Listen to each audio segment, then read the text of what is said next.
Hi hello नमस्कार, मी आहे भक्ती. तुम्हाला माहितीच आहे. तर आज आहे अक्षय तृतीया. खूप शुभ दिवस आहे. सो आज गावाला काय काय करते चला बघूयात. तर फर्स्ट ऑफ ऑल पहिले आजी आजोबांचे फोटो वगैरे काढून घेतले होते.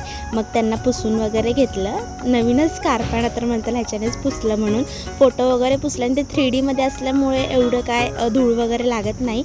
आणि मग फोटो लावून घेतले आणि मग पुरणपोळ्यांचं जेवण वगैरे सगळं चालू होतं आईचं. कारण अक्षय तृतीयेच्या दिवशी पितरांना जेवायला घालायचं असतं. सो मी मग पूर्ण वाटून घ्यायची तयारी करत होती. आणि मग वाटून घेतलं सगळं पुरण. आणि त्यानंतर आज गावात गेली. आज भयंकर गर्दी होती हार घ्यायला. मी खूप वेळा गेली पण मला भेटलाच नाही. सो मग गेली कशी तरी उन्हात 3 वेळा गेली आणि मग हार घेतला, घरी आली. आणि आल्या आल्या मला कावळा दिसला.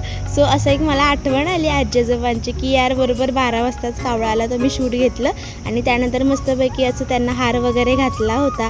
त्यानंतर मग आपले स्वामी समर्थ आणि देवाऱ्याला सुद्धा हार घातला होता. सो खूप चांगलं वाटत होतं. त्यानंतर मग नैवेद्य वगैरे सगळं ठेवलं होतं. आपलं जे असतं रिच्युअल ते सगळं केलं आणि मस्तपैकी असं पुरणपोळीचं जेवण खाल्लं. आणि यावेळेस आम्ही कुरडईसुद्धा केली होती घरी. सो ही तीच कुरडई आहे. मग जेवण जेवलो आणि मग संध्याकाळी परत देवीच्या पाया पडायला गेली होती मस्तपैकी. तुम्ही खूप वेळा ही देवी बघितली असेल माझ्या व्लॉग्समध्ये, तर तुम्हीसुद्धा पाया पडून घ्या. त्यानंतर मग 6 वाजता असं मस्तपैकी वातावरण होत होतं तिथे. एकदम भारी असं वातावरण झालं होतं. म्हणजे एक गावाला आल्याची फिलिंगच वेगळी असते.